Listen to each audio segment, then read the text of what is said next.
चले साथ भाई, जी तीसरा सर। एपिसोड स्टार्ट करते हैं बिल्कुल। वापस से कंट्रोवर्शियल टॉपिक पे। बिल्कुल बिल्कुल शाह साहब। ये वाला तो बहुत सारे ऐसे मिथ्स हैं जिनको हमने आज डिस्कस करना है। और काफ़ी टाइम लगा इस चीज़ पर, जो है ना, मुझे भी पहुंचने में, इंक्लूडिंग बहुत सारे मेरे पीयर्स जो थे और बहुत सारे दोस्त भी थे, कोलीग्स भी थे। तो इस चीज़ को समझने में बड़ा टाइम लगा कि किस तरह पार्टीशन के बाद जो है वो हमसे बदस्तूर बहुत एक के बाद एक के बाद एक के बाद एक हमसे झूठ बोला गया, गलत बातें की गई। तो उसी को ही इंशाल्लाह ताला आज डिस्कस करेंगे। और तो बेसिकली पॉडकास्ट का टॉपिक है हिस्टोरिकल इनएक्यूरेसीज। हाँ, हिस्टोरिकल इनएक्यूरेसीज और जो इल्यूजन्स हमने पाले हुए हैं, जो अजम्पशंस, जो इल्यूजन्स हमारे अंदर हैं पार्टीशन को लेके और बहुत सारी चीज़ों को लेके, पाकिस्तान मूवमेंट को लेके। तो हिस्ट्री को समझना और सही तरीके से समझना और हिस्ट्री को एक्सेप्ट करना सबसे पहले, दैट इज़ वेरी क्रूशल, बहुत ज़रूरी है। क्योंकि वो बहुत गुस्ताफ ली बॉन की एक किताब है, द क्राउड्स। तो उसमें जो है वो उसने यही बात की कि जो क्राउड मेंटेलिटी है, सही है, दैट इज़ वेरी डिस्ट्रक्टिव। सही है। और अगर if it is destructive if it is propagated in a negative direction, अगर उसको गलत डायरेक्शन में दिया जाए, छोड़ा जाए, या उसको गलत डायरेक्शन दी जाए, तो वो बहुत डिस्ट्रक्टिव हो जाता है। सही है। उसमें उसने एक बहुत अच्छी बात की और बहुत इंपॉर्टेंट बात की। वो ये बात की कि the when the structure of a civilisation is rotten, it's down the crowds are the section of that society that brings about its downfall। सही है। तो अब जब एक सिविलाइजेशन का या किसी भी सोसाइटी का जब स्ट्रक्चर रॉटन होता है, जब बुनियादें गलत हैं, तो जाहिर सी बात उस पर आप कितनी भी बड़ी इमारत बनाएं, तो वो जो है वो नहीं ठहरती, नहीं रुकती। तो स्पेशली आज का एपिसोड जो है वो इसीलिए हम लोगों ने मिलकर ये डिज़ाइन किया कि जो है वो इस इन हिस्टोरिकल इनएक्यूरेसीज़ को, जो हमारी फाउंडेशन है बेसिकली हमारे मुल्क की और हमारी इस सोसाइटी की, तो उसको डिस्कस किया जाए। तो सबसे पहले तो शाह साहब बात करते हैं प्री पार्टीशन एरा की। सही। सही है। तो उसमें बहुत सारी ऐसी चीज़ें जो हमें गलत बताई गई। ठीक। प्राइमरीली उसमें जो मुस्लिम लीग का रोल था इन पाकिस्तान मूवमेंट स्पेशली, वो बहुत ही गलत हमें समझाया गया, गलत बताया गया। उसकी सबसे बड़ी वजह यह है कि हमें, और के अजीज़ की किताब भी है द मर्डर ऑफ हिस्ट्री, उसको अगर आप पढ़ें, और मैं ऑडियंस से भी रेकमेंड करूँगा कि उसको ज़रूर पढ़ें। बहुत सारे मिथ्स उसमें जो है वो क्लैरिफाई किए हैं। तो सबसे बड़ी चीज़ ये है कि हमें ये बताया गया, जब हमने हमारे टेक्स्ट बुक्स के ज़रिए, कि Muslim League played a very crucial role in the Pakistan movement, and Jinnah was basically the man who basically brought about और basically gave us Pakistan. He was the man who basically जो है वो उन्होंने मेहनत की और इस डायरेक्शन में कि हमें एक आज़ाद मुल्क मिले, एक आज़ाद रियासत मिले। तो सबसे बड़ा सवाल ये पैदा होता है कि did was Jinnah the man who was responsible for the partition of subcontinent? No, absolutely not. This is one of the most inaccurate statements जो हमें बताई गई, पढ़ाई गई, कि Mohammad Ali Jinnah Quaid Azam was basically responsible for giving us Pakistan. Who was then? Basically the Congress was. ठीक The है। Congress वो जो was बोलते हैं कि नेहरू का exactly, ज़्यादा हाथ था पाकिस्तान बनाने में। exactly Nehru, Gandhi and the Congress elite जो थी, basically they wanted it all, or they wanted the Muslims to take your share of the pie and just leave। सही है। बिकॉज उनके जहनों में ये बात थी कि हमें सेंटर में या फेडरल, अगर इंडिया एक फेडरेशन बनती है, तो हमें सेंटर में हम पावर शेयरिंग नहीं करेंगे। जो सेंटर है, जो फेडरल वो है, बॉडी है, उसमें हम मुस्लिम्स के साथ पावर शेयरिंग नहीं करेंगे। सही। तो फिर जो हमें बताया गया है आज तक कि भाई कायद आज़म ने ही जद्दोजहद की, हमारे लिए केस लड़ा माइनॉरिटी को देखते हुए। अच्छा, अब इसमें भी शाह साहब बहुत इंपॉर्टेंट एक चीज़ है। वो ये है कि जब प्री पार्टीशन एरा में प्रोविंसेस थे, सही है, उसमें कुछ मुस्लिम मेजॉरिटी प्रोविंसेस थे, कुछ मुस्लिम माइनॉरिटी प्रोविंसेस थे। मुस्लिम मेजॉरिटी प्रोविंसेस में जो दो सबसे बड़े प्रोविंसेस थे, वो थे बंगाल और पंजाब। पंजाब। सही है। 90 मतलब जो 20th सेंचुरी का स्टार्ट था, मतलब 1900 से लेकर 1910 तक, उसमें दो बड़े सिग्निफिकेंट इवेंट्स हुए। सबसे पहला इवेंट था मुस्लिम लीग का बनना। सही है, ऑल इंडिया मुस्लिम लीग क्यों बनी ये सब हमें पता है कि एक डेलीगेशन गया था, सही है, उस टाइम के वाइसरॉय से मिलने, और जाहिर सी बात है ब्रिटिश का एक माइंडसेट था कि यार एक जिस भी एरिया पे हमें कब्जा करना है वहाँ पे create more divides, especially take the minorities, give them a political platform, so that जो एक यूनिफाइड फ्रंट हमारे साथ अगर क्रिएट हो सकता है तो उसको पहले ख़त्म किया जाए। सिमिलरली मुस्लिम्स को सपोर्ट करना उस टाइम ब्रिटिश की फेवर में इसलिए था, और ब्रिटिश ने किया भी, उनकी जो सेपरेट इलेक्टोरेट्स की demand, by the way Jinnah was against separate electorates, Jinnah was a very vocal critic of separate electorates. Separate electorate समझाएंगे? सेपरेट इलेक्टोरेट्स ये हैं कि बेसिकली जो मुसलमानों की सीट्स हैं दोज वर रिजर्व्ड, मतलब एक एरिया है, एक कॉन्स्टिट्यूंसी है, उसमें जो है वो कांग्रेस और लीग जो हैं बेसिकली दे या अगर आप समझ लें इस तरह इसको लें कि जो मुसलमान का जो वोट है, सही, वो मुसलमान के लिए ही होगा, मुसलमान कैंडिडेट्स के लिए होगा। सही है, सही है। और बेसिकली जो मुसलमान कैंडिडेट है उसके एरिया में या उसमें उसकी कॉन्स्टिट्यूंसी में मुसलमान कैंडिडेट खड़ा होगा। अगर ये है बेसिकली, अगर आप उसको समराइज करें तो सेपरेट इलेक्टोरेट्स का मतलब ये इन सिंपल टर्म्स। तो बेसिकली जब सेपरेट इलेक्टोरेट्स की बात मानी गई और मुसलमानों की जो डेलीगेशन गया था, उसके नतीजे में मुसलमानों ने एक अपनी एक पार्टी बनाई which was all India Muslim league, जिसको फिर लेट 90 मतलब 1907-8 में ही मेरे ख्याल से शायद जिन्ना ने भी ज्वाइन किया। जिन्ना ने बाद में ज्वाइन किया? बाद में ज्वाइन किया, पहले कांग्रेस में थे, फिर उन्होंने लीग ज्वाइन की, फिर वॉज उनको हिंदू मुस्लिम यूनिटी का एम्बेसडर बनाया गया जब लखनऊ पैक्ट हुआ। खैर, तो उसमें जो सेकंड जो अर्ली 20th सेंचुरी में जो सेकंड बड़ा सिग्निफिकेंट इवेंट हुआ, that was partition of Bengal. सही है, जो पार्टीशन ऑफ बंगाल का फ़ायदा मुसलमानों, क्योंकि इतना बड़ा प्रोविंस था बंगाल, उसमें जो वेस्टर्न बंगाल जो था, जिसमें आज का प्रेजेंट कैलकाटा और उसके अतराफ़ के रीजन्स आते हैं, वो ज़ाहिर सी बात है वहाँ हिंदू डोमिनेंस थी, और जो ईस्टर्न जो आसाम, ढाका, चिटागोंग, ये सारे एरियाज़ थे, यहाँ पर मुस्लिम की डोमिनेंस थी। ज़ाहिर सी बात है पार्टीशन ऑफ बंगाल को मुसलमानों को फ़ायदा हुआ, बट प्राइमरीली बंगाल की जो पॉपुलेशन थी वो primarily that was a Muslim majority province Bengal. अच्छा, तो हम ये बात कर रहे थे कि ये जो दो मुस्लिम मेजॉरिटी जो प्रोविंसेस थे आपके पास, पंजाब और बंगाल थे इनमें से सबसे बड़े, इन दोनों प्रोविंसेस में जो है वो लीग वॉज नोवेयर। सही है, मुस्लिम लीग का जो मुस्लिम लीग की स्ट्रेंथ थी, या मुस्लिम लीग का जो ग्राउंड मतलब ग्राउंड पे जो होल्ड था, दैट वाज ऑलमोस्ट क्या कहते हैं ज़ीरो, बिकॉज पंजाब में थी यूनियनिस्ट पार्टी। यूनियनिस्ट पार्टी जो थी बेसिकली वो सर फजले हुसैन जो थे, उन्होंने उसको उनके आइडिया पे बनी थी। बेसिकली उन्होंने उनको एक टाइम तक उसको लीड भी किया। उसमें मुस्लिम, हिंदू, सिख, क्रिश्चियन सारे इंडिविजुअल्स थे यूनियनिस्ट पार्टी में। Basically it was a combination of all the religious minorities that were living in Punjab at that time. सही है, तो उसमें क्या हुआ कि उस पार्टी ने, यूनियनिस्ट पार्टी का शुरू से, मतलब जब से वो बनी तब और लेकर आप 1937, 38-39 तक, उसके बाद फिर लीग के साथ उसका एक पैक्ट हो गया था, तब तक यूनियनिस्ट पार्टी जो थी वो वहाँ पर बहुत स्ट्रॉन्ग थी। सर सिकंदर हयात आए, उसके बाद खिज़र हयात आए। सही है, सिकंदर हयात के साथ ही जिन्ना ने पैक किया था। सही है, तो अच्छा, अब unionist party basically was a liberal party. सही है, वो कोई इस्लामिक टच उसमें नहीं था। उस पार्टी को बदनाम भी किया गया बहुत। लीग का जब एक चला था, जब लीग ने भी एक प्रोपेगेंडा जब किया था, तो उस पार्टी को भी बदनाम किया गया, ये हिंदुओं को भी साथ बिठा रहे हैं, ये सिखों को भी साथ बिठा रहे हैं, ये बड़ा मामला था। And on the other side in Bengal में जो फजले हक थे, सही है, उनका फॉरवर्ड ब्लॉक था, और उस पर भी ग्राउंड पे भी League was nowhere to be found. इसीलिए 1937 की इलेक्शन की जो रियलिटी है वो हमें नहीं बताई जाती, क्योंकि उसमें जितने मुस्लिम मेजॉरिटी, मतलब हमें तो ये बताया गया था कि मुसलमानों की रिप्रेजेंटेटिव थी लीग, इंडिया प्री पार्टीशन में मुस्लिम लीग थी, लेकिन किस तरह जो मुस्लिम मेजॉरिटी प्रोविंसेस थे, सिंध, पंजाब, बंगाल, बड़े मुस्लिम मेजॉरिटी प्रोविंसेस, और जो छोटे मुस्लिम मेजॉरिटी प्रोविंसेस थे, बलूचिस्तान, सिंध, NWFP, यहाँ मुस्लिम लीग तो थी ही नहीं, सिरे से नहीं थी। और आपको एक मज़े की बात बताऊं, जो NWFP में जो होल्ड था बेसिकली, वो होल्ड था कांग्रेस का। अच्छा, सही है, पठानों के एरिया में कांग्रेस का होल्ड था।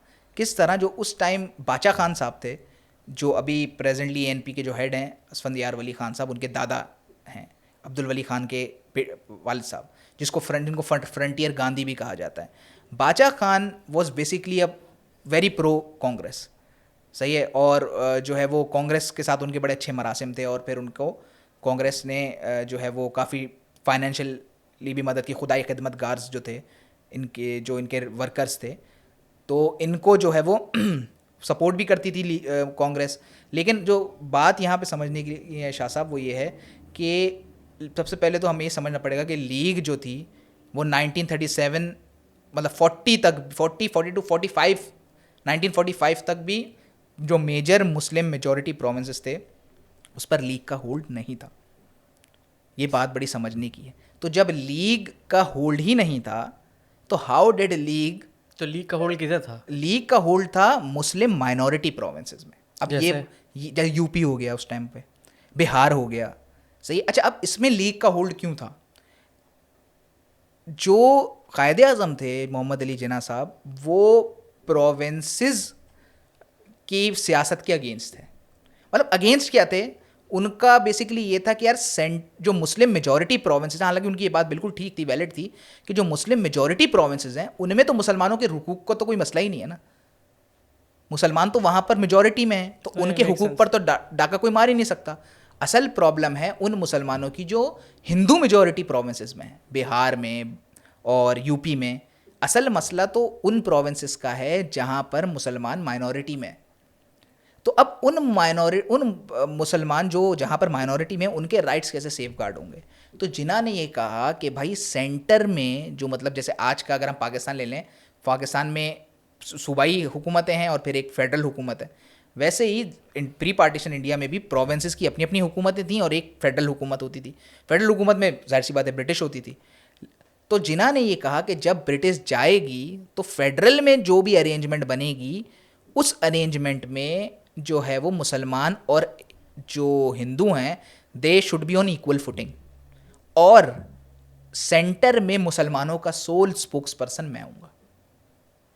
दैट वॉज बेसिकली जिन्नाज व्यू या जिन्नाज प्लान। ये कब तक की बात है? 1945 तक? ये बात है 37 के बाद, 37 अभी तक मतलब 1937 तक कोई पाकिस्तान का कोई 40 के बाद भी नहीं था। मैं अभी उस पर आ रहा हूँ। और पाकिस्तान रेजोल्यूशन जो आप बोलते हैं ना, वो भी पाकिस्तान में का ना जिसका में जिक्र था, ना सेपरेट पार्टीशन का उसमें जिक्र था। मैं उसमें भी आ रहा हूँ। बेसिकली जो चक्कर था शाह साहब वो ये था कि सेंटर पे सबसे पहले तो जिन्ना ये चाहते थे कि जो भी मेजर प्लेयर्स हैं ना इंडियन सियासत में, सेंट्रल पॉलिटिक्स में, वो थे ब्रिटिश, वो थे कांग्रेस, और ये दो मेजर स्टेक होल्डर्स थे। जिन्ना ये चाहते थे कि ब्रिटिश और जो कांग्रेस है या जो हिंदू रिप्रेजेंटेटिव पार्टीज़ हैं वो उनको मुसलमानों का सोल स्पोक्स पर्सन एक्सेप्ट करें, और लीग को पूरे इंडिया में जितने मुसलमान हैं उनकी रिप्रेजेंटेटिव जमात जो है वो एक्सेप्ट करें। अब कांग्रेस और ब्रिटिश, अगर आप कोलैबोरेशन कोरिस्पोंडेंस देखें, जब क्या कहते हैं जो वाइसरॉय थे लॉर्ड लिंथिंगो, उनकी और जिन्ना की और उनकी जो मीटिंग्स वगैरह हुई थी, तो उसमें बात ही ये रखी गई थी कि भाई जब आपके मुसलमान मेजॉरिटी प्रोविंसेस में आपका ये हाल है कि आपको वहाँ कोई सपोर्ट करने को तैयार नहीं है, सही है। सिंध में भी आपकी जो सिंध मुस्लिम लीग थी, सही है, तो जो सिंध चैप्टर था मुस्लिम लीग का, वहाँ पर भी मुस्लिम लीग को जो है वो 1937 के इलेक्शन में डिफीट हुई। उन तब भी मुस्लिम लीग का कोई कैंडिडेट जो है वो चीफ मिनिस्टर या उस टाइम प्राइम मिनिस्टर होता था, जो आज चीफ मिनिस्टर है उस टाइम उसको प्राइम मिनिस्टर कहा जाता था। तो उन सिंध में भी नहीं था, NWF में भी नहीं था, बलूचिस्तान में भी नहीं था, पंजाब में भी नहीं था। पंजाब में भी यूनियनिस्ट की मिनिस्ट्री थी, बंगाल में भी जो है वो फजले हक की मिनिस्ट्री थी। तो आप तो मुसलमान मेजॉरिटी प्रोविंसेस में ही आपका ये हाल है, तो how can we accept you as the sole representatives of Muslims in India? तो फिर वो कौन सा स्टेज आया जहाँ पे मुस्लिम लीग एक पॉपुलर, अब वो कौन सा स्टेज आया? 1937 के इलेक्शन के बाद क्या हुआ कि कांग्रेस की बहुत सारी जगहों पे मिनिस्ट्री बनी, जहाँ डायरेक्ट मिनिस्ट्री नहीं थी वहाँ कोलिशन में मिनिस्ट्री बनी। फजले हक जो बंगाल के प्राइम मिनिस्टर रहे काफ़ी टाइम तक, तो उनको भी कांग्रेस का थोड़ा सा एक सपोर्ट हासिल था, सही है। NWFP में भी जो है वो क्या कहते हैं कांग्रेस को का सपोर्ट था, यूपी में तो, और दूसरी जगहों सेंट्रल में तो था ही। तो बेसिकली लीग के पास कोई भी मिनिस्ट्री नहीं थी, 37 इलेक्शन के बाद जो उनको थोड़ी बहुत जो सक्सेस हुई थी वो हुई थी मुसलमान माइनॉरिटी प्रोविंसेस में, यूपी में, इधर उधर, वहाँ पर कुछ थोड़ी बहुत उन्होंने सीटें ली थी। उसके बाद वर्ल्ड वॉर 2 होती शाह साहब। पहले तो सबसे पहले हम जितने भी पाकिस्तानी हैं वो तो हिटलर के लिए जो है ना वो मगफिरत की दुआ मांगे, अल्लाह माफ करे क्योंकि हिटलर बेसिकली अगर वो वर्ल्ड वॉर नहीं छेड़ता तो British would have stayed on for another 20 30 40 years. सही है, हाँ, लेकिन क्योंकि ब्रिटिश तो वैसे ही थोड़ा और लंबा रुकने वाला था, उन्होंने फास्ट ट्रैक करा था। हाँ, असल में बेसिकली वो भी इसलिए हुआ था क्योंकि ब्रिटिश पार्लियामेंट ने मंजूरी दे दी थी कि यार आप पार्टीशन करो, अब जान छोड़ो यार। सही है। तो लॉर्ड क्लेमेंट एटली थे उस time prime minister, if I am not wrong. हाँ, तो उन्होंने मंजूरी दी, तो तब ब्रिटिश पार्लियामेंट ने मंजूरी दी तो आपके यहाँ पार्टीशन हुआ सर, वरना ब्रिटिश पार्लियामेंट मंजूरी नहीं देती ना अगर, तब तो माउंट बैटन भी नहीं करता जो है ना वो पार्टीशन आपका। बहरहाल, तो 1937 के इलेक्शन में जो है वो ब्रिटिश जो है वो कांग्रेस जीतती है। उसके बाद 39 में अनाउंस वॉर जो है वो शुरू हो जाती है, पहले ही हो जाती है, लेकिन जब ब्रिटिश एंटर होता है, दैट वाज द ईयर 1939। उसमें चक्कर ये हुआ शाह साहब के, एक सिचुएशन ऐसी क्रिएट हो गई कि अब उसमें कांग्रेस के अंदर कुछ एलिमेंट्स ऐसे थे जो थोड़े से राइट विंग रेडिकल्स थे। सही है, जिसमें राइट विंग थे, रेडिकल्स भी थे, लेकिन राइट विंग अगर की बात करें, सुभाष चंद्र बोस जिनको टाइगर ऑफ बंगाल भी कहा जाता है, सही है, वो जो है वो काफ़ी एंटी थे कि आप जो है वो इंडिया को वॉर में नहीं जो है वो घुसाएंगे। और इंडिया जो है, क्योंकि वर्ल्ड वॉर 1 में ये हुआ था कि ब्रिटिश ने कुछ प्रोमिस किए थे कि अगर इंडिया हमारा साथ देगा या इंडियन जो लोग हैं वो हमारा साथ देंगे तो जो है वो हम उनको नेक्स्ट जो भी रिफॉर्म्स होंगे उनमें कंसेशंस देंगे, जो कि वो वादे पूरे नहीं किए गए। तो इस दफ़ा कांग्रेस के जो राइट विंग एलिमेंट्स थे और कांग्रेस में जो बहुत सारे ग्रुप्स थे, तो उन्होंने ये कहा कि भाई हम जो है वो अब इस दफ़ा वॉर में शामिल नहीं होंगे। अच्छा, अब इस पर कांग्रेस जो थी, वो भी कांग्रेस की जो हाई कमांड थी, देवर इन अ सिचुएशन कि यार क्या करें। सही है, अब मिनिस्ट्रीज छोड़ें या ब्रिटिश से बात करें, किससे बात करें। तो एक पॉइंट आया 1939 में जब कांग्रेस ने कहा कि यार हम सारी मिनिस्ट्रीज छोड़ रहे हैं। सही है, अब जब सारी मिनिस्ट्रीज छोड़ रहे हैं कांग्रेस, तो जहाँ जहाँ मिनिस्ट्रीज उन्होंने छोड़ी वहाँ सेक्शन 93 लग गया, गवर्नर आ गए। सही है, गवर्नर देवर ऑल ब्रिटिश, वो आ गए सेक्शन 93 के थ्रू क्योंकि गवर्नमेंट ऑफ इंडिया 1935 में वो सेक्शन 93 वाला हुआ था कि अंडर मतलब एक्सटेन्यूएटिंग सर्कमस्टेंसेस गवर्नर अपना रूल नाफिज कर सकता है प्रोविंसेस में। तो जब इन्होंने क्विट किया तो वो सेक्शन 93 हो गया। सही है। अच्छा, अब उसके बाद जो वाइसरॉय था, he needed a fall back option. सही है, अब वो फॉल बैक ऑप्शन क्या था? That fall back option was Muslim league. सही है, तो अब जो है जिन्ना और लॉर्ड, उस टाइम के वाइसरॉय लॉर्ड लिनथिंगो की कोरेस्पॉन्डेंस शुरू हुई। सही है, अब चक्कर ये हुआ कि अगर ये सारी बातें जो है आपको बड़ी डिटेल में मिलेंगी, आयशा जलाल जो काफ़ी अनपॉपुलर ऑथर हैं पाकिस्तान में, पाकिस्तानी अमेरिकन आयशा जलाल, उनकी किताब है द सोल स्पोक्स पर्सन। वो जिना को समझना है तो आपने वो किताब पढ़ें, और स्टैनली वोलपर्ट की किताब है जिना।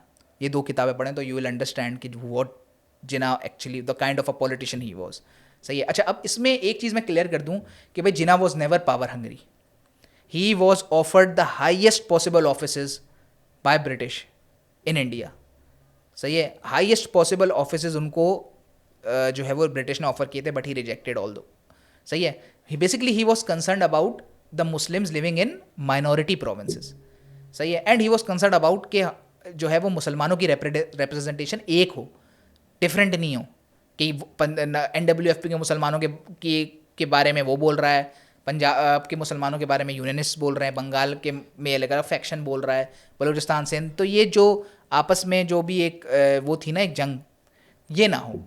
बेसिकली सेंटर में मुसलमानों के लिए एक ऐसा यूनाइटेड फ्रंट हो जिसकी वजह से, अच्छा सेंटर में वो क्यों इतना स्ट्रॉन्ग सेंटर चाह रहे थे, ताकि जो माइनॉरिटी मुस्लिम्स हैं इन हिंदू मेजॉरिटी प्रोविंसेस, उनके राइट्स को तहफ़्फ़ुज़ किया जाए।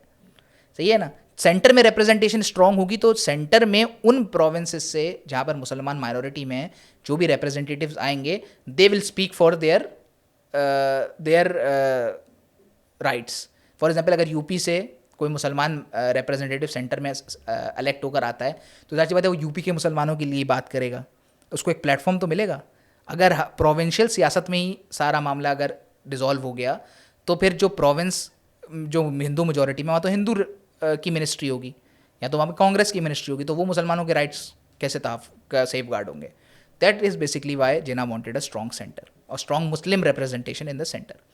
अच्छा, अब जब 1940 ये लॉर्ड लिंथिनगो और इनकी जिन्ना की कोरिस्पॉन्डेंस शुरू हुई, तो उस टाइम जिन्ना ने ये सोचा कि यार now is the time where I can sweep in, and जो जिन्ना का मेन ऑब्जेक्टिव था कि आप हमें या मुझे मुसलमानों का सोल स्पोक्स पर्सन और मुस्लिम लीग को मुसलमानों की रिप्रेजेंटेटिव जमात तस्लीम करें। ये वो पॉइंट था जहाँ पर जिन्ना को ये बात एक निकल गया, एक पाथवे निकल गया जहाँ जिन्ना ये बात मनवा सकते थे। फिर लाहौर सेशन हुआ 1940। अच्छा, अब उसमें अगर ओरिजिनल आप ट्रांसक्रिप्ट पढ़ें तो अच्छा, Jinnah was also in a dilemma, क्योंकि जो मेजॉरिटी प्रोविंसेस के मुसलमान थे ना, यहाँ पे वो मेजॉरिटी में थे, वो तो पार्टीशन चाहते ही नहीं थे। पार्टीशन का मतलब उनके हाथ से उनके प्रोविंसेस डिवाइड हो गए और उनके हाथ से पावर चली गई। सही है, तो देवर अगेंस्ट पार्टीशन। अच्छा, अब जिन्ना अगर 1940 के रेजोल्यूशन में क्लियर कट पार्टीशन की बात करते तो वो उन मुसलमान अपनी स्ट्रेंथ खो देते या अपना जो भी थोड़ा बहुत जो भी फेवर है वो खो देते मुसलमान मेजॉरिटी प्रोविंसेस में, क्योंकि उस टाइम तक 1940 तक जो यूनियनिस्ट पार्टी थी पंजाब की और उसके जो हेड थे सिकंदर हयात, उनका और जिन्ना का पैक्ट हो गया था। सही है, तो उस टाइम जिन्ना जो मिनिस्ट्री थी, मतलब जो यूनियनिस्ट मिनिस्ट्री थी, वो कहलाने लगी जो है वो लीग मिनिस्ट्री कहलाने लगी। मतलब जिन्ना ने कहा कि यार आप बेसिकली जो है वो इतना मेरे लिए कर दें कि जब भी ये जो मिनिस्ट्री आपकी है इसको आप लीग मिनिस्ट्री कहें कि भाई ये मुस्लिम लीग की ही मिनिस्ट्री है, और मुसलमान क्योंकि वो कोलिशन के साथ हो गया था मामला, तो उन्होंने कहा ठीक है भाई इसको मैं लीग मिनिस्ट्री करूँगा। लेकिन उसके अगेंस्ट सिकंदर हयात ने अपने बड़े सारे जो है ना वो चीज़ें मनवाई। सही है, तो बहरहाल तो 1940 में अब एक डिलेमा ये आ गया कि भाई मुसलमान मेजॉरिटी प्रोविंसेस वाले मुसलमान, बंगाल के, पंजाब के, NWFP के, सिंध के, ये तो पार्टीशन चाहते ही नहीं, और जो माइनॉरिटी वाले हैं, सही है, उनके राइट्स कैसे सेफगार्ड होंगे? सही है, अब जो रेजोल्यूशन पेश किया गया दैट वाज सो वेग, वो इतना वेग था, उसकी कोई क्लियर कट मीनिंग ही नहीं थी। सही है, उसमें जो उसके जो अल्फाज हैं बेसिकली वो ये हैं कि नॉर्थ वेस्ट और नॉर्थ ईस्ट में जो भी मुसलमान मेजॉरिटी प्रोविंसेस हैं तो उनकी डिमार्केशन ऐसी होनी चाहिए, उनके बाउंड्री ऐसी उनकी बाउंड्री ऐसी खिंचनी चाहिए जो कि उस वक्त के टाइम पर जो जिस तरह भी नेसेसरी मेजर्स हों तो उस तरह उनकी बाउंड्री खिंचनी जानी चाहिए, एंड उनको एक इंडिपेंडेंस स्टेट करार दे देनी चाहिए। Independent states as in independent provinces, sovereign provinces, autonomous provinces, जो हमारी 18वीं तरमीम है कि खुद मुख्तार। लाहौर रेजोल्यूशन में स्टेट नहीं, स्टेट्स की बात हुई, स्टेट्स की बात हुई थी। अब ये जो मल्टीपल स्टेट्स, पंजाब एक अलग इंडिपेंडेंट स्टेट हो, बंगाल एक अलग इंडिपेंडेंट स्टेट हो, NWFP बलोचिस्तान सिंधी अलग इंडिपेंडेंट स्टेट्स हो। सही है, लेकिन 1940 को तो यहाँ पे तो आपको पता है हमारी हिस्ट्री की किताबें तो उसको पाकिस्तान रेजोल्यूशन पाकिस्तान का नाम नहीं था शाह साहब। और एक और मैं आपको मजे की बात बताऊं, क्या कैसे लाहौर रेजोल्यूशन पाकिस्तान रेजोल्यूशन में तब्दील हो गया, कैसे हो गया? अब उसकी वजह यह है कि अब किसी को भी आइडिया नहीं था कि लाहौर रेजोल्यूशन बेसिकली है क्या। उस टाइम पर एक रिफॉर्म्स कमिश्नर आए थे HV हडसन, उन्होंने जब उनको रिफॉर्म्स जब करने थे तो उन्होंने जब पूरे इंडिया का सर्वे किया तो उन्होंने अपनी एक सर्वे रिपोर्ट में लिखा कि there is zero enthusiasm for Pakistan. सही है, 1940 में, and even the League high command doesn't know what it meant by Lahore resolution. सही है, और उसके बाद जो जिन्ना हैं उन्होंने कंप्लेन क्या की कि ये जो हिंदू प्रेस है ये पाकिस्तान पाकिस्तान ज़बरदस्ती नाम हमारे ऊपर थोप रहे हैं। लाहौर रेजोल्यूशन में। हाँ, कि लाहौर रेजोल्यूशन को पाकिस्तान पाकिस्तान कर कर हम पर ये इल्ज़ाम लगा रहे हैं कि we want partition, we want to divide India. ये बेसिकली जिन्ना ने कंप्लेन की। तो पाकिस्तान का एक कॉन्सेप्ट आ चुका था लोगों के दिमाग में। लोगों के दिमाग में वो नाउ और नेवर वाला जो पैम्फलेट था चौधरी रहमत अली का, उसके थ्रू वो चीज़ हो गई थी, क्योंकि चक्कर ये था कि हर कोई इसकी डिफरेंट इंटरप्रिटेशन ले रहा था। वैसे पाकिस्तान लफ्ज़ कहाँ से आया? ये चौधरी रहमत अली ने सजेस्ट किया था। चौधरी रहमत अली ने सजेस्ट किया था, या जब कायदे आज़म जब बाहर गए थे अपने पढ़ाई के दौरान, या उसके बाद दोबारा जब उनका एक ट्रिप हुआ था 30s में, यूके, वहाँ पे आई थिंक किसी स्टूडेंट ने नाम लिया था। वो चौधरी रहमत अली थे बेसिकली। वो स्टूडेंट थे चौधरी रहमत अली कैम्ब्रिज के। ओके। सही है। तो बेसिकली ही कैम्ब्रिज के थे, ऑक्सफोर्ड के थे, कैम्ब्रिज के थे, if I am not wrong. हाँ, तो उन्होंने पैम्फलेट जारी किया था नाउ एंड नेवर।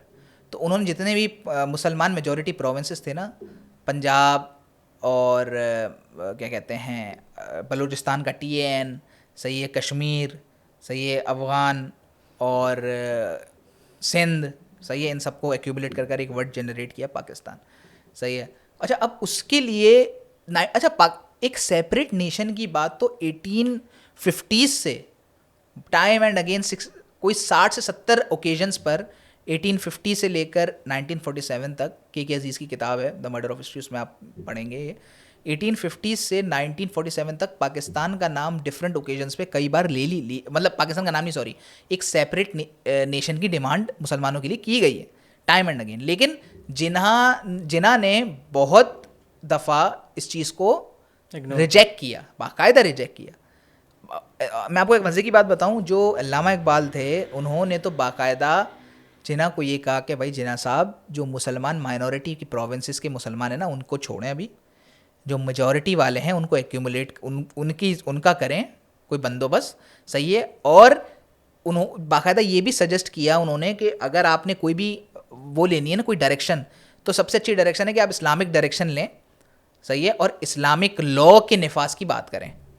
सही है। और इस्लामिक लॉ के थ्रू सोल्यूशन, जो भी हमारे मुसलमानों के मसाइल हैं उनको इस्लामिक लॉ के तहत जो है वो उनको सॉल्व करने की बात करें। Jinnah outright rejected this idea. उन्होंने बोला भाई मैं अगर इस्लाम की बात करूँगा तो एक फैक्शन, वैसे ही 10 फैक्शंस में बटे हुए हैं, कोई देवबंदी है, कोई बरेलवी है, कोई ये है, कोई वो है। तो मोहम्मद अली जिन्ना ने कभी भी इस्लाम की बात नहीं की। लेकिन वो जो कराची में उनका एक इंटरव्यू हुआ था जिसमें उन्होंने बोला था कि ये वो ज़मीन है जहाँ से इस्लामिक लॉ स्टार्ट होगा, इम्प्लीमेंट होगा। हाँ नहीं, बेसिकली जो जिन्ना थे, Jinnah was a very very cunning politician, very intelligent politician. Jinnah को दिख रहा था कि यार ऑलरेडी मुसलमानों में इतना डिवाइड है।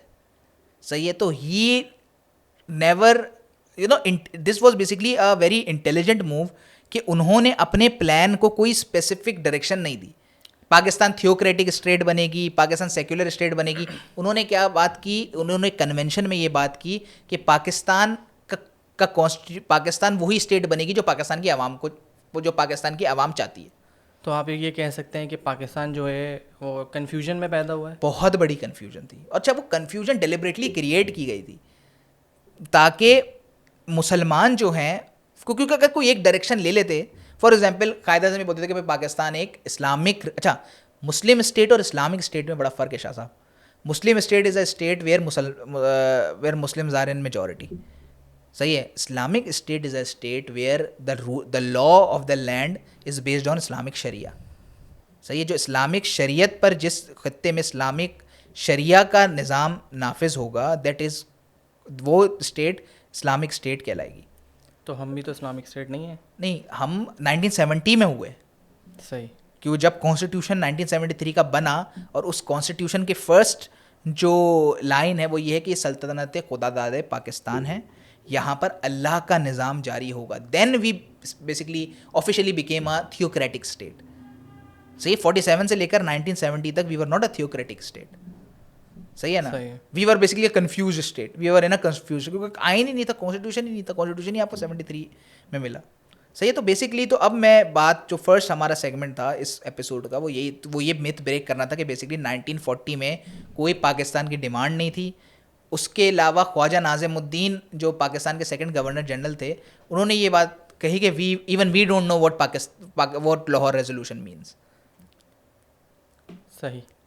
ये चक्कर है, सही है। तो अच्छा, अब बेसिकली जिना को पता था कि यार मैं अगर पार्टीशन की बात कर दूंगा तो अच्छा, अब इसको एक और भी कहते हैं, इसको कहते हैं प्लान बी नेशनलिज्म, सही है। अब जिना का जो ये डिमांड थी ना वो, और जिना ने जो ये एक बफर में सारी चीज़ें रखी हुई थी, एक बबल में रखी हुई थी, और अनडिफाइंड था सारा मामला और प्रॉपरली डिफाइंड नहीं था। This is called plan B nationalism, कि आप एक ऐसी डिमांड फॉरवर्ड रखते हैं जो कि एब्सर्ड हो ताकि आप अपनी एक्चुअल डिमांड मनवा सकें। फॉर एग्जाम्पल हम दोनों के बीच में शर्त लगती है कि शाह साहब 1000 की लगाते हैं, सही है, और मैं वो शर्त जीत, मैं बोला मैं 1000 लूँगा, सही है, तो आपने बोला यार 1000 तो बहुत ज़्यादा होंगे, बोला अच्छा ठीक है, अच्छा मुझे एक्चुअली चाहिए कितने, 100 रुपये, बोला अच्छा ठीक है चलो 100 रुपये दे दो। बेसिकली मेरी डिमांड जो थी, मेरा ऑब्जेक्टिव था, वो मैंने मीट कर लिया। Similarly plan B nationalism what Jinnah was actually going for. और प्लान बी नेशनलिज्म जैसे स्कॉटलैंड में अगर आपने देखी, सही है, और क्यूबेक जो प्रोविंस है कनाडा का, अगर क्यूबेक की पॉलिटिक्स अगर आपने पढ़ी हो तो उसमें भी जो प्लान बी नेशनलिज्म है वो उसके थ्रू सारी डिमांड्स की जाती हैं। अच्छा, अब इसमें एक और भी चीज़ है, ये ब्लफ जो था ना, बेसिकली ये ब्लफ जिना का एक कांग्रेस के बड़े इंपॉर्टेंट लीडर थे, राजा गोपाल आचार्य, सही है, उन्होंने ये ब्लफ समझ गया, जिनको राजा जी भी कहते थे, उन्होंने, जैसा मैं आपको शाहजी कहता हूँ राजा जी भी कहते थे, तो उन्होंने ये ब्लफ समझ लिया था कि यार जिना की प्रोविंसेस में स्ट्रेंथ नहीं है, सही है, और जिना ये ब्लफ कर रहा है, तो he wanted the Congress to not call his bluff, सही है, ही वांटेड द कांग्रेस कि यार आप इसको काउंटर करें, but Congress basically under estimated Jinnah kind of, अगर आप इसको कहेंगे, उन्होंने अंडर एस्टिमेट किया। आयशा जलाल भी लिखती हैं कि कांग्रेस की सबसे बड़ी गलती ये थी कि उन्होंने जिना को अंडर एस्टिमेट किया। मेरा बस एक सवाल ये बनता है कि जो के आप मोस्टली इस तरह की हिस्ट्री आपको के अजीज़ और इस तरह के हिस्टोरियंस में मिलती है, लेकिन के अजीज़ टाइप के हिस्टोरियंस ने जिस तरह के लोगों को इंस्पायर किया है यूजुअली वो मोस्टली लिबरल साइड पे होते हैं, तो उस चीज़ को आप एक इस्लामिक कंट्री में रहते हुए किस तरीके से देखते हैं? नहीं, बेसिकली इस्लामिक, अब अगर मैं किस तरीके से मान सकता हूँ कि यार ये करेक्ट हिस्ट्री है, क्योंकि उस हिस्ट्री के तो डिफरेंट वर्जन्स अवेलेबल हैं। हाँ, डिफरेंट वर्जन्स अवेलेबल ज़रूर हैं, बट ये जो हिस्ट्री है, जो ये जो सारी बातें ली गई हैं, बेसिकली ये ओरिजिनल कोट्स से ली गई हैं, original quotes of original letters that were exchanged between the viceroy of that time and of Jinnah. Jinnah की उन जो तकारीर की ट्रांसक्रिप्ट्स, सही है, जो कि आर्काइव्ड हैं, उनकी कन्वेंशन। अब जैसे ये मैंने वो वाली बात की कि अरे पाकिस्तान का मामला हिंदू प्रेस हम पर थोप रही है और हम पर ये इल्ज़ाम लगा रही है कि हम डिवाइड चाहते हैं, ये basically this is Jinnah's original quote, सही है। और सिर्फ इसकी बात भी नहीं, अगर आप स्टैनली वॉलपर्ट की किताब पढ़ें, सही है, तो उसमें भी आपको सारी चीज़ें मिलेंगी। बट अगेन पॉइंट वही है ना कि लोग अक्सर जो तबका उस ऐसी किताबों को उठाएगा वो लिबरल तबका, सेक्युलर तबका, इस तरह के सोच रखने वाले लोग जो मार्क्सिस्ट, नीचे इनको फॉलो करते हैं। हाँ, बेसिकली अब सारा मसला कहाँ पैदा हुआ, जब पाकिस्तान आज़ाद हुआ, सही है, तो जो सेक्टेरियन तो नहीं कहेंगे, कास्ट पॉलिटिक्स जो थी, पंजाबी रीजन की पॉलिटिक्स अपनी डिफरेंट थी, वो प्री पार्टीशन भी डिफरेंट ही थी, सिंध की डायनामिक्स डिफरेंट थी। अब they were all accumulated in a state called Pakistan, Bengal आपका वहाँ है, सही है।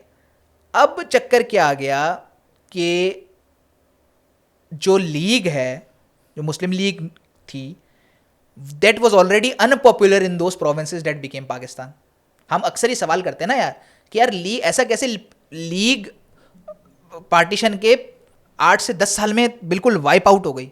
उसकी वजह है क्योंकि जो पाकिस्तान जो बना और जिन पाकिस्तान के हिस्से में जो जो रीजन्स आए, उसमें तो लीग पार्टीशन से पहले ही बहुत अनपॉपुलर थी।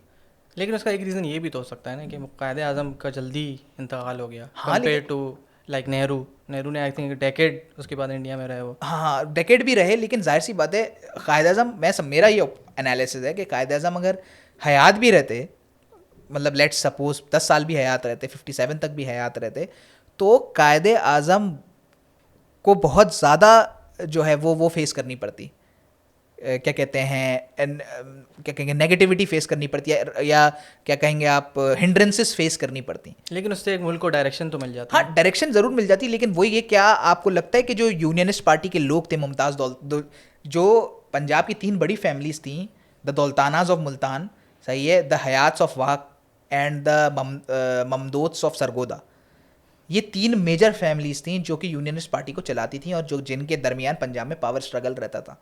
अच्छा, अब हम बहुत दफ़ा ये बात करते हैं कि यार जिना होते तो लैंड रिफॉर्म्स हो जाते, बहुत सारे मसले होते, नहीं हो सकते थे। ये 3 इतनी स्ट्रॉन्ग फैमिलीज थी अपना शाह साहब कि they would never have allowed Jinnah to do the land reforms. सही है।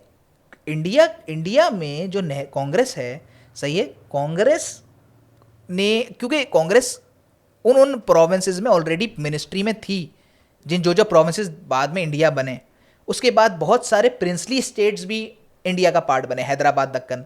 सही है। अब प्रिंसली स्टेट में तो एक बंदा रूलर है ना, वहाँ पर तो जो इंटरनल जो पॉलिटिक्स है वो तो है ही नहीं, वो तो एक बंदा रूलर है। बंगाल में कोई एक रूलर नहीं था, पंजाब में कोई एक रूलर नहीं था, NWFP, बलूचिस्तान और ये सिंध में, ये यहाँ शुरू से पॉलिटिक्स रही है।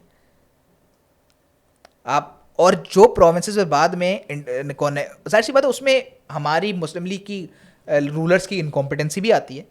सही है। लियाकत अली खान की इनकॉम्पिटेंसी भी थी, ख्वाजा नाज़िमुद्दीन की इनकॉम्पिटेंसी भी थी कि जो वो नहीं चला सके। बाद में फिर एरिस्टोक्रेट्स आ गए, जो है वो गुलाम मोहम्मद और बाकी सारे लोग।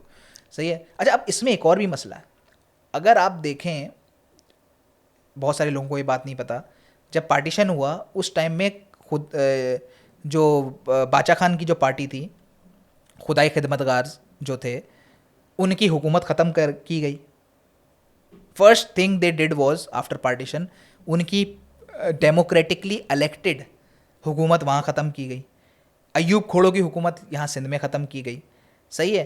तो इससे क्या हुआ कि जो वो मसाइल थे सिंध की पॉलिटिक्स के और NWFP की पॉलिटिक्स के, उसके बाद फिर आपकी स्टेट ऑफ कल्लात, सही है, जो खान ऑफ कल्लात थे वो बहुत करीबी दोस्त थे जो है वो कायद अज़म के, उन्होंने अपने गार्ड्स भी गिफ्ट किए हुए थे कायद अज़म को उनकी पर्सनल सिक्योरिटी के लिए। खान ऑफ कल्लात की जो स्टेट ऑफ कल्लात है वो, उसकी अगर आप हिस्ट्री पढ़ें तो जो उन लोगों को बाद में फिर अयूब खान के दौर में फांसियाँ दी गई, मारा गया, सही है, और जेलें की गई, तो उस स्टेट कल्लात स्टेट के आतराफ के लैंड खरीदे गए। सही है। उसके बाद उसको पूरी तरफ से घेर लिया गया। इवेंचुअली उस खान ऑफ कल्लात को वो देनी पड़ी आपके मुल्क को। बलूचिस्तान की जो असेंबली थी, कॉन्स्टिट्यूएंट असेंबली, उसने रेजोल्यूशन पास की थी अगेंस्ट पाकिस्तान, अगेंस्ट पार्टीशन। तो ये सारे मामला थे। सही। अब ये चीज़ें हमें जो है ना वो क्या कहते हैं बताई नहीं गई और सारी चीज़ें वो नहीं की गई। ये साथ भाई दूसरा सेगमेंट पे बात कर लेते हैं। हाँ, अब जिन्नाह's टेक ऑन पाकिस्तान। अच्छा, हाँ, अब जिन्नाह's टेक ऑन, बेसिकली तो Jinnah was the ambassador of Hindu Muslim unity. सही है। और Jinnah basically never wanted partition in the first place. We have to accept this reality. अब जो जिनको करना है एक्सेप्ट ना करें, जिनको ना करना ना करें, लेकिन फैक्ट ये है, Jinnah always wanted a confederation. जब ब्रिटिश जाएं तो 2 फेडरेशंस बने। एक फेडरेशन बने मुसलमान मेजॉरिटी प्रोविंसेस की और एक जिनमें प्रोविंसेस ऑटोनमस हों। सही है। सिर्फ 2-3 जो सब्जेक्ट्स हैं, जैसे फॉरेन अफेयर हो गया, फाइनेंस हो गया, सही है, डिफेंस हो गया, ये सारे सब्जेक्ट्स के थ्रू ये प्रोविंसेस सारे, ये फेडरेशन सेंटर से लिंक्ड हो। जैसे अभी आपने देखा यूरोप है, यूरोप में बहुत सारे कंट्रीज़ हैं, but they are all governed by the EU commission. वैसे उसी तरह का कुछ सिमिलर चीज़ चाहते थे। जैसे US है, यूनाइटेड स्टेट्स ऑफ अमेरिका, बहुत सारी स्टेट्स हैं, दे आर ऑल ऑटोनमस, सबके अपने अपने लॉज हैं, सबकी अपनी अपनी चीज़ें हैं, but they are all link together through a federal government. सही है। फेडरल गवर्नमेंट एक ऐसा लिंक है जो तमाम स्टेट्स को जोड़ता है। वैसे ही जिन्ना चाहते थे। तो अगर मोहम्मद अली जिन्ना नहीं चाहते थे पाकिस्तान, और अगर इस तरह की बात उन्होंने नहीं की, तो फिर जब पाकिस्तान बनने की बात हो रही थी, तो उस वक्त जब उनसे पूछा गया था कि भाई जो माइनॉरिटी मुस्लिम्स इंडिया में रह जाएंगे, आपका उनके बारे में क्या ख्याल है, तो वो उन्होंने बोला था कि मैं होप करता हूँ कांग्रेस उनका अच्छा ख्याल रखेगी। तो फिर इस तरह के जो उनके स्टेटमेंट्स मौजूद हैं, वो उसका रीज़न क्या है कि again he was he like playing smart? और बेसिकली इवेंचुअली 1945 के इलेक्शन के बाद जब कांग्रेस जो है ना वो किसी एग्रीमेंट पर आने को तैयार नहीं थी, और कांग्रेस वांटेड कि भाई जाना है तो जाए। अच्छा, अब उसमें एक और भी चक्कर हुआ।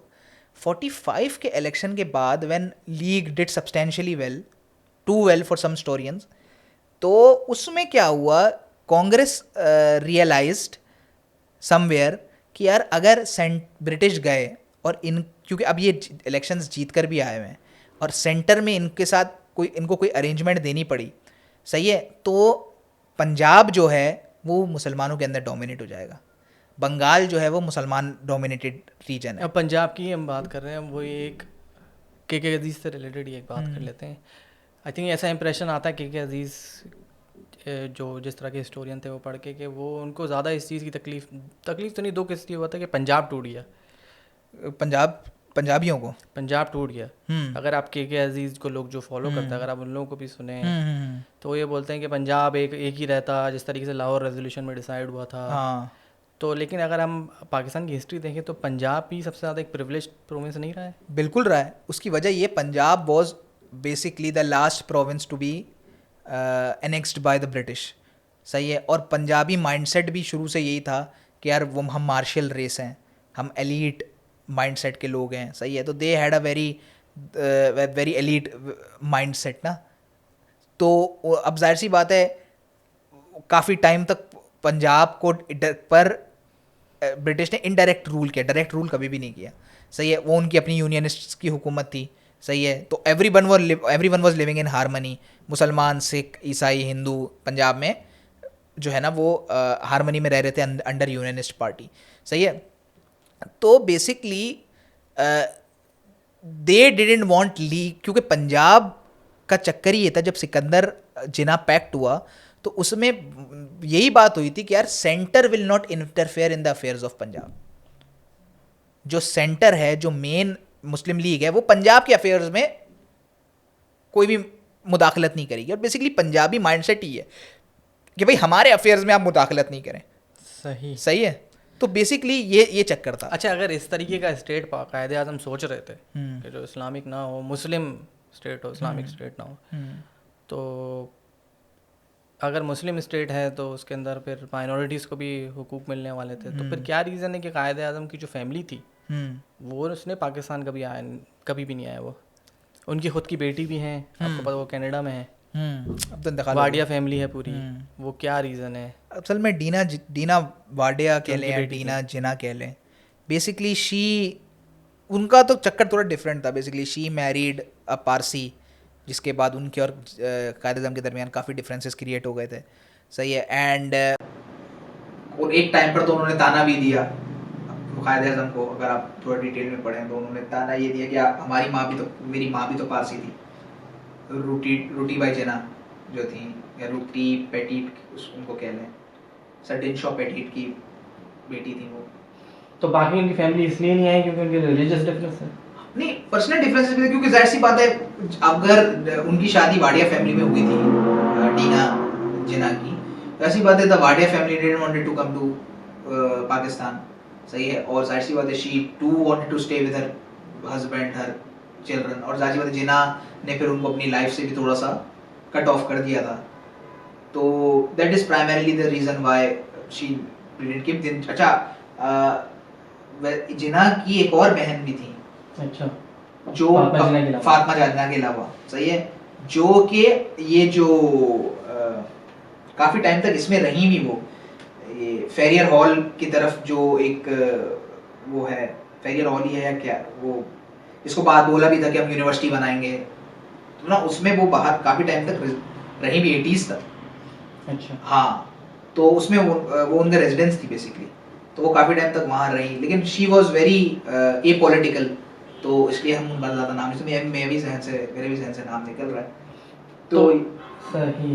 तो जो मोहम्मद अली जिन्ना पाकिस्तान नहीं चाहते थे, लेकिन तो फिर उनका कब माइंड चेंज हुआ कि भाई उन्होंने पाकिस्तान के हक में तकरीरें देना शुरू कर दी? हाँ, बट पॉइंट ये है कि जब एक पॉइंट आया जब व्हेन कांग्रेस जब डिसाइड हो गया भाई कि भाई ब्रिटिश पार्लियामेंट ने मंजूरी दे दी, रेडक्लिफ आया, रेडक्लिफ ने जो है ना वो बाउंड्रियाँ खींची, फिर ब्रिटिश पार्लियामेंट ने मंजूरी दे दी कि भाई हम we will partition India and Pakistan will create 2 states. अच्छा, उसके बाद कांग्रेस ने भी इवेंचुअली यही चाहती थी कि भाई ठीक है, क्योंकि अच्छा मैं वही आपको बता रहा था कि Congress didn't wanted to share power with the Muslims at centre, सही है ना, क्योंकि उनको पता था कि यार कि अगर हम पार्टीशन नहीं करते तो पंजाब बंगाल दोनों बड़े बड़े प्रोविंसेस मुसलमानों के अंडर आ जाएंगे और चक्कर ये हो जाएगा कि ये दोनों बड़े ही इंपॉर्टेंट प्रोविंसेस हैं इंडिया के, और ये दोनों अगर मुसलमानों के अंडर आ गए तो कांग्रेस फेयर्ड कि यार हमारे हाथ से पावर इवेंचुअली निकल जाएगी इन एरियाज में जो कि प्रोडक्शन यूनिट्स भी हैं और जो कि आपके इनकी एक स्ट्रॉन्ग कल्चरल हेरिटेज है, सही है, स्ट्रॉन्ग इनका एक होल्ड है सही इंडियन पॉलिटिक्स पे, तो ये हमारे हाथ से निकल जाएंगे। तो इसलिए उन्होंने कहा कि भाई पार्टीशन करो और सही अपने पास पावर रखो। लेकिन फिर हमारे अब इससे होता ही है कि अब अगर हम के अजीज़ या इस तरह के जो हिस्टोरियंस हैं इनको पढ़े तो ऐसा फील होता है कि जो पाकिस्तान में हिस्टोरियन गुजरे हैं उन्होंने कोई काम नहीं किया सही और इन्होंने ही सही कहा। हो सकता है वो सही कह रहे हो, लेकिन मेरा अपना ओपिनियन ये है कि फॉर एग्जांपल अगर हम इसरार अहमद की एग्जांपल लें, अब इसरार अहमद की इस रीजन की हिस्ट्री पे भी उनका बड़ा गिरफ्त अच्छी थी, तो वो तो ये कहते हैं कि उन्होंने एक आर्टिकल में पढ़ा था कि कायदे आज़म तो चाहते थे कि पाकिस्तान से खिलाफत शुरू हो, तो जो शख्स पाकिस्तान बनाने में इंटरेस्टेड नहीं था वो इस तरह के बयान क्यों देगा। अब doctor Israr Ahmad no doubt a very well read personality, बहुत इन्फ्लुएंशियल पर्सनैलिटी है पाकिस्तान में। अच्छा, अब उसमें डॉक्टर इसरार अहमद ने कहाँ पढ़ा ये आई डोंट नो, क्योंकि मैंने उनका ये जो भी उनकी ये बात थी वो मैंने उसका अगला पिछला कॉन्टेक्स्ट मुझे नहीं मालूम, बट की तकरीर में हाँ, तो अब उन्होंने इस आर्टिकल को कहाँ से ड्राइव किया, ऑथेंटिक भी था नहीं, ऑथेंटिक भी था, उसकी क्या ऑथेंटिसिटी थी आई डोंट नो, क्योंकि शाह साहब एक चीज हमें माननी पड़ेगी कि पाकिस्तान की आज़ादी के बाद ना एक जो ऑब्जेक्टिव रेजोल्यूशन दिया गया 1949 में, तो उसमें बेसिकली सबको ये बात पता थी कि यार अब एक कौन सा ऐसा पॉइंट है जहां पर जो पाकिस्तान की आइडियोलॉजी भी बनानी थी ना, कि पाकिस्तान की आइडियोलॉजी क्या होनी चाहिए। तो अब हुआ ये कि commonality, the point of commonality क्या था पाकिस्तान में, इस्लाम था, सही है। तो अब जो ऑब्जेक्टिव रेजोल्यूशन दिया गया 1949 में, तो उसमें इस्लाम को एज अ सेंटर और as the nucleus of Pakistan, Pakistani society या पाकिस्तान आइडियोलॉजी का न्यूक्लियस इस्लाम को रखा गया, क्योंकि that was the only point जो कि कॉमन था पंजाबीज में भी, सिंधीज में भी, बलोचों में भी, और जो महाजरीन आए थे उनमें भी, और फ्रंटियर के लोगों में भी, सही है। तो इसीलिए जो आप पार्टीशन के बाद बहुत ज्यादा इस्लामिक स्टेट लेवल पर जो इस्लामिक वो देखते हैं ना, तो उसमें उसकी वजह ये है कि एक ऐसा एक पॉइंट चाहिए था, सही है, जो जिससे जो स्टेट है ना, सही है, उसके मामला सीधे चल सके और जो प्रोविंशियल डिस्प्यूट्स हैं उनको मिनिमाइज किया जा सके, सही है। तो अब जाहिर सी बात है, अब अगर ये पॉइंट ऑफ कॉमनैलिटी नहीं होता तो पंजाबी बोलते हैं हम अपना अपना देखेंगे भाई, सिंधी बोलते हैं अपना अपना देखेंगे, तो सेंटर में तो there would have been a clueless, और क्या कहेंगे आप, जिसकी ऐसी एक बॉडी होती जिसकी कोई सुनता ही नहीं था, या जिसकी कोई सुनना ही नहीं चाहता, सुनता ही नहीं, ये वाला मामला हो जाता।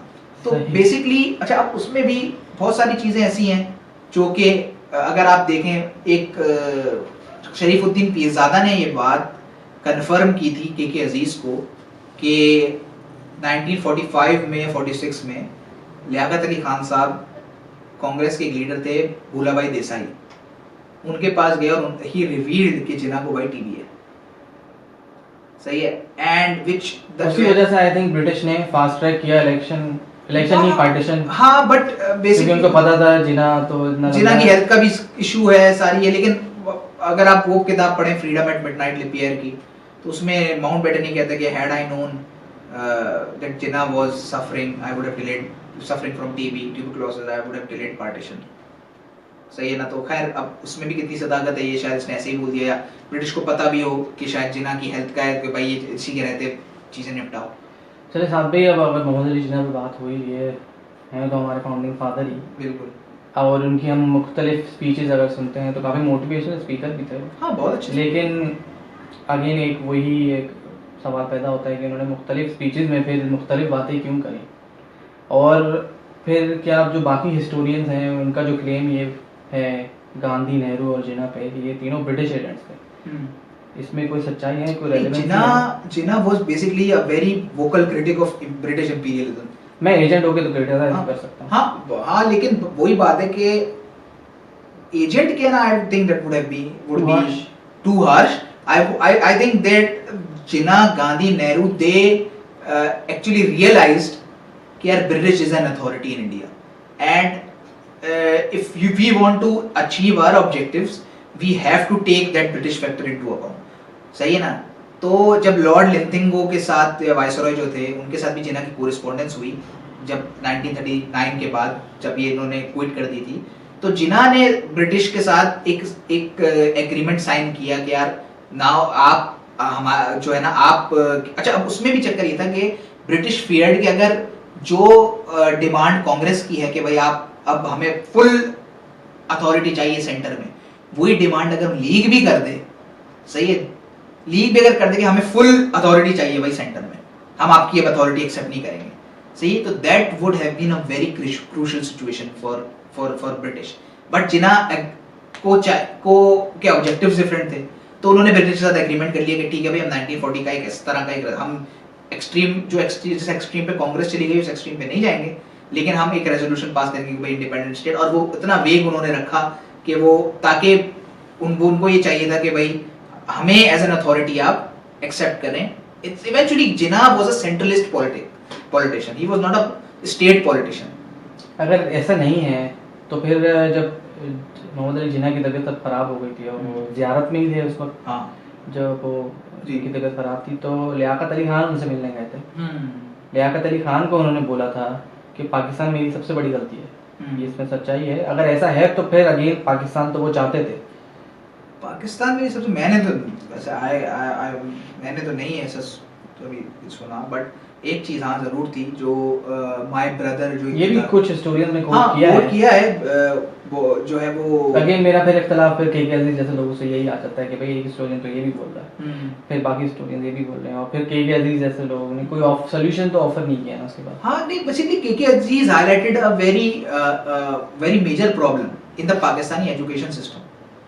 सही है, के अजीज ने ये के अजीज का बड़ा अच्छा एक कोट है कि to tell lies is bad, to tell them to 4th class students is worse, say to write them in books is unforgivable। लेकिन फिर एक और बात यहाँ पे पैदा होती है, मतलब एक सवाल यहाँ पे ये पूछा जा सकता है कि अगर फेक हिस्ट्री पढ़ाना इतना नुकसानदेह है तो ब्रिटिश ने भी तो कोई सही हिस्ट्री तो नहीं पढ़ाई अपने बच्चों को। हाँ नहीं, अगर ब्रिटिश ने सही हिस्ट्री नहीं पढ़ाई तो क्या रीज़न था कि ब्रिटिश तरक्की कर गया?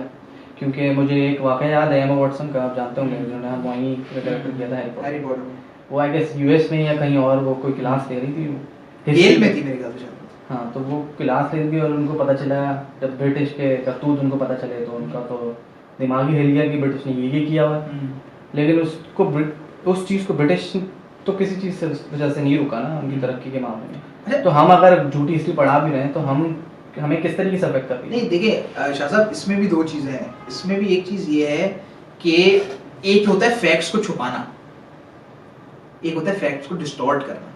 These are two different problems, सही है, but hiding facts and is a problem that has, I think in my opinion, आप डिसएग्री कर सकते हैं, फैक्ट्स को छुपाने से शायद उतना नुकसान नहीं होता जितना फैक्ट्स को डिस्टॉर्ट करने से होता है।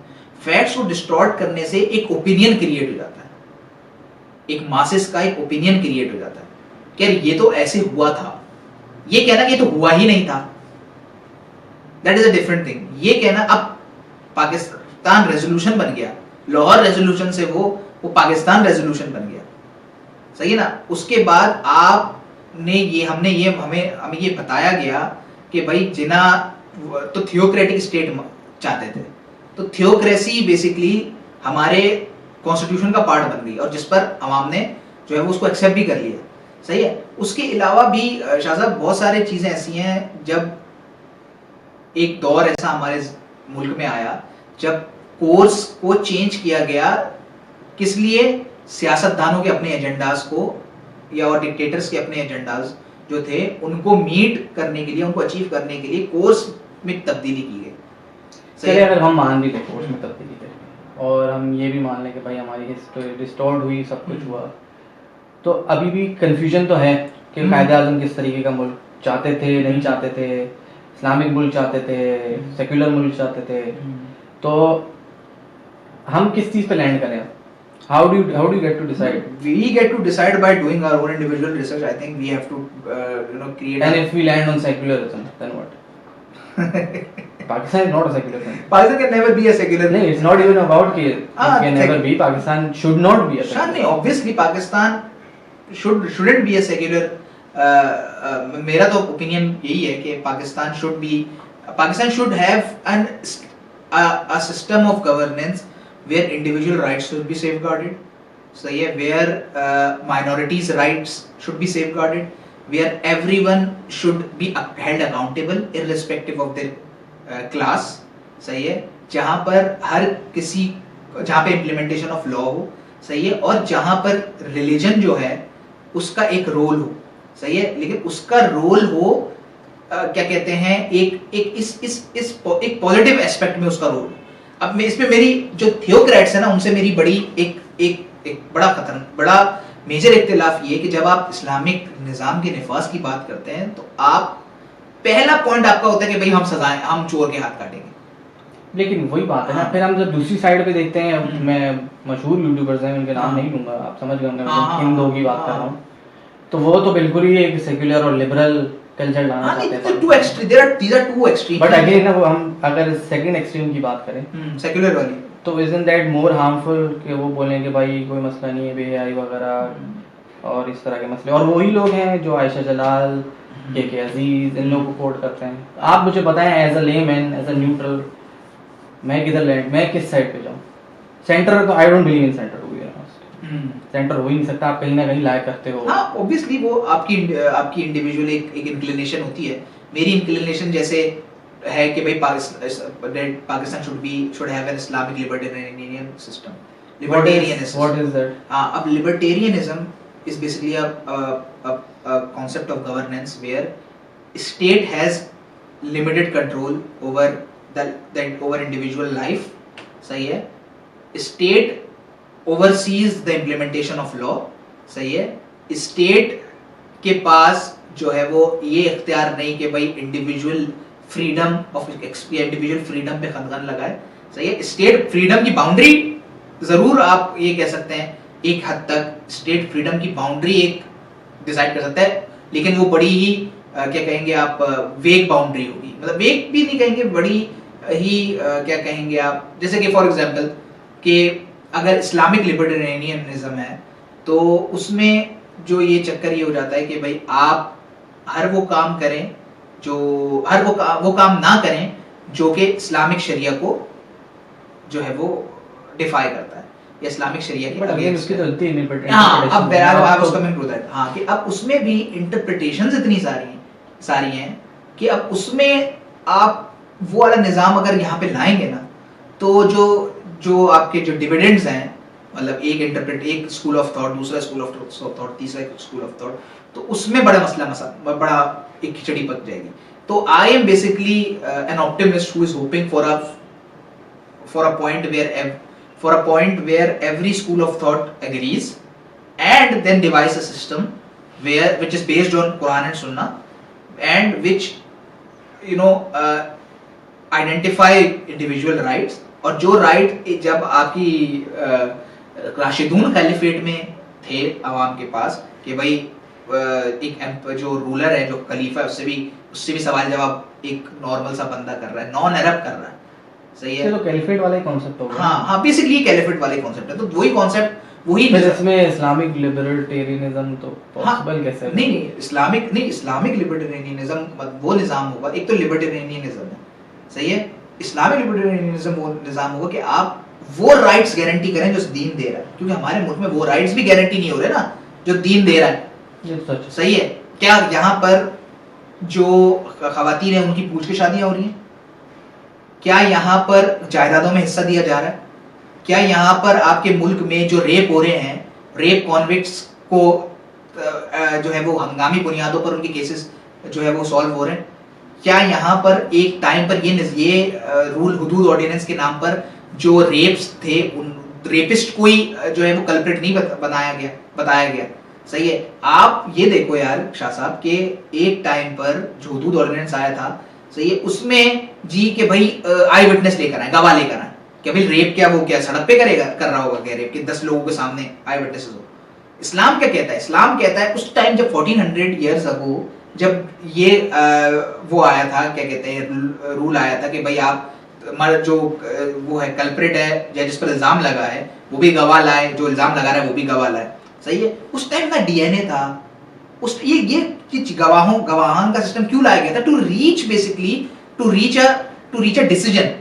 आई थिंक वो तो फिर चले, वो तो फिर उधर निकल जाएगी बात है। हाँ, वो तो फिर एक इंटरप्रिटेशन वाली बात है। हाँ, अभी डिफरेंट लोग डिफरेंट तरीके से हाँ उसको चीजें करते हैं, लेकिन वो डिफरेंट निकल जाएगी बात बेसिकली यही है शायद जो मैं आपसे कहना चाह रहा था कि हमारे यहाँ जो प्रोपेगेंडा शुरू हुआ पार्टीशन के बाद कि एक चीज जो जिसको दूसरा रंग दिया गया अपने एजेंडास को फुलफिल करने के लिए। अब थोड़ी सी मैं ये बात करना चाहूंगा यहाँ पे कि जब भुट्टो की हुकूमत खत्म हुई फिर एक दूसरी हुकूमत आई, सही है। अब Bhutto was basically a liberal individual, secular individual, सही है, थोड़ा सा सोशलिस्ट इंक्लिनेशन था उसका, लेकिन जब एक दूसरे साहब आए, सही है, उन्होंने जो है वो इस्लामाइजेशन लेकर आए, सही है। अब जब वो इस्लामाइजेशन वाले मामला लेकर आए, सही है, तो अब उसकी वजह से वो कोर्स की अब उसको वो एक्सेप्टेंस कैसे क्रिएट होगी, उसके लिए वो एक्सेप्टेंस भी तो क्रिएट करवानी थी ना, क्योंकि उनको अपना एजेंडा फुलफिल करना था, तो वो चक्कर है। लेकिन उस दौर में क्या पाकिस्तान को किसी भी किस्म की फॉरेन पॉलिसी में सक्सेस हासिल हुई थी? यार फॉरेन पॉलिसी तो पाकिस्तान की शुरू से ये रही कि दूसरों के फड्डों में किसी तरह अपने आप को रेलेवेंट बनाओ और फिर पैसा उठाओ। आपका अफगान वॉर से क्या लेना देना था भाई? रशिया वहां आ रहा था, आपने ये चूरन बेचा कि नहीं जी हमारे बॉम्ब वाटर्स के लिए आ रहे हैं, तो इसके लिए आ रहे हैं, तो उसके लिए आ रहे हैं, उसमें आपने अपने बच्चे मरवाए, सही है, उसमें आपने अच्छा, और बच्चे तो मतलब उसमें आपने कौम खड़ी की मुजाहिदीन की, उनको ट्रेन किया, उनको इक्विप किया, फिर जब वो अफगान वॉर खत्म हो गई तो उनको बोला ठीक है अल्लाह खैर से, ठीक है भाई, thank you so much for your service, ये ले थोड़े बहुत पैसे अब जाएं। तो अब आपने जो इतने बड़े मुजाहिदीन सारे क्रिएट किए हुए, वो क्या करेंगे? ना उनके पास नौकरियां हैं, ना खाने को रोटी है, ना उनके पास एजुकेशन है, तो they will resort to violence, they will resort to that talent that you have taught them, सही है। वो तो अब वो क्या करेंगे? वो यही करेंगे। उसके बाद फिर आपने जो है बिला वजह जो है वो अपने आप को वल्नरेबल किया, सही है, to all the bad that is happening right now. उस वल्नरेबिलिटी जो आपने वल्नरेबल किया ना अपने आप को अफगान वॉर में डाल के, सही है, तो उसकी वजह से आपके कराची में, लियारी में असला पहुंचा, ड्रग्स पहुंचे। कोई डाउट नहीं है, क्योंकि जब उसी दौर में जितना हर घर अफेक्ट हुआ था, हाँ, मतलब या तो कोई ना कोई एडिक्ट था या कोई ना कोई किसी ने कोई एक्सट्रीमिस्ट पार्टी को ज्वाइन कर लिया, सही है, हर घर ही अफेक्टेड था। अब देखिए ना, अब इस्लामिक रेडिकलिज्म जो है, सही है, इस्लामिक का रेडिकलिज्म का इस्लाम से तो कोई ताल्लुक नहीं है, सही है। जो रेडिकल्स हैं दीन के नाम पे जो रेडिकलिज्म फैला रहे हैं, क्या वो एग्जिस्ट करते थे बिफोर अफगान वॉर? क्या ये जो जिहादी तंजीमें हैं, जो सब लोग हैं, ये एग्जिस्ट करती थी अफगान वॉर से पहले? नहीं करती थी।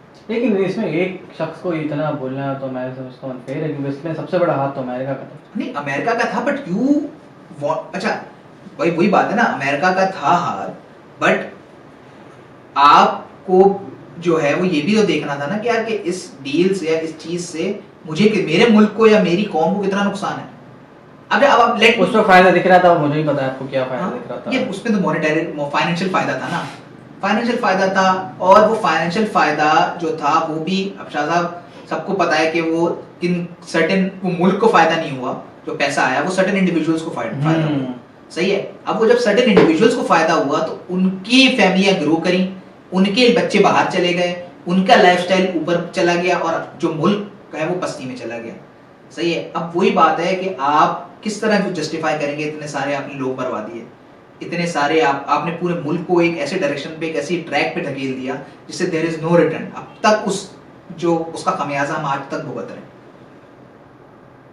सही है। तो दीज आर सर्टेन थिंग्स जो हमें समझनी चाहिए। थोड़ा सा वापस से बैक ट्रैक कर लेते हैं, मतलब थोड़ी बेसिक चीजों पे आ जाते हैं कि टू नेशन थ्योरी बहुत पॉपुलरली पढ़ाई जाती है, ये क्या है? इसमें बहुत बड़ा मिथ है शाह साहब, टू नेशन थ्योरी तो बहुत बड़ा सैयद अहमद खान की है टू नेशन थ्योरी, और टू नेशन थ्योरी को कभी भी कायद-ए-आज़म ने एंडोर्स नहीं किया ना। Quaid-e-Azam was basically the brand ambassador आज के ज़माने में, तो वो एक ब्रांड था हिंदू मुस्लिम यूनिटी का, जिसके एम्बेसडर थे खान जिन्ना साहब। लेकिन अगर हम थोड़ा सा उसको अपने पड़ोसी मुल्क को अगर थोड़ा सा देखें तो उसमें हमें टू नेशन थ्योरी कहीं समझ नहीं आती कि इट मेड सेंस, क्यों बोली गई, क्यों टू नेशन थ्योरी का कॉन्सेप्ट आया करंटली अगर आप मोदी की हुकूमत को ही देख लें। तो बेसिकली जो वो थे, क्या कहते हैं, आईएसएस थी, that was a pre partition organisation ना, तो उसमें भी यही चक्कर था शाह साहब के, तब भी वो रेडिकल्स थे, सही है, आज वो पावर में आ गए, सही है। अब वो गोडसे जो थे वो भी आरएसएस की आइडियोलॉजी के साथ ही इंस्पायर्ड होकर उन्होंने गांधी को, क्या गांधी को आरएसएस के किसी मेंबर ने मारा? गोडसे ना, वो तो गोडसे, और आज गोडसे को इंडिया में वो उसको ग्लोरीफाई भी किया जा रहा है। तो बेसिकली ये पार्ट है जब एक कौम एक डायरेक्शन चूज करती है, वो ही बात है ना, मार्कस, इसको इस पे एंड करते हैं। मार्कस टूलियस सिसीरो बहुत बड़ा स्टेट्समैन था रोम में, एंशिएंट रोम का, तो उसने ही कहा था कि the closer the collapse of a civilisation और a society the crazier its laws get, सही है ना। तो जब सीएए और वो वाले जो सिटीजन लॉ जो अभी इंडिया में आ रहा है, दीगर अभी हमने देखे बड़े ही बेकार लॉज आ रहे हैं, पाकिस्तान में भी बहुत सारे ऐसे लॉज आए। चले वो मोदी और उनके बाकी जो लॉज बने हैं वो तो हम किसी और वीडियो में डिस्कस करेंगे, तो पूरा एक बड़ा टॉपिक है, लेकिन इसको कंक्लूड करते हैं। हाँ, बस इसको ये कंक्लूड करते हैं कि we need to understand Pakistan history more. I think जो भी हमारे यंग स्टूडेंट्स हैं जो देख रहे हैं, तो आपको पढ़ने की ज़रूरत है। और अगेन मैं हर वीडियो में शाह साहब ये बात कहते हैं, मैं भी कहता हूँ कि we need to read more to get to opinion पे भी ऐसे ही रीच किया जाता है, कोई एनालिसिस भी ऐसे ही किया जाता है कि आप पहले पढ़ें, अपनी रिसर्च करें और फिर किसी एनालिसिस पे पहुँचें। तो अगर आपको ये वीडियो अच्छी लगी है और कुछ समझ आया है हम लोग की गुफ्तगू से, तो प्लीज़ इसको लाइक करें, सब्सक्राइब करें, द यूजुअल ड्रिल। ठीक है शाह साहब, thank you so much for another great episode.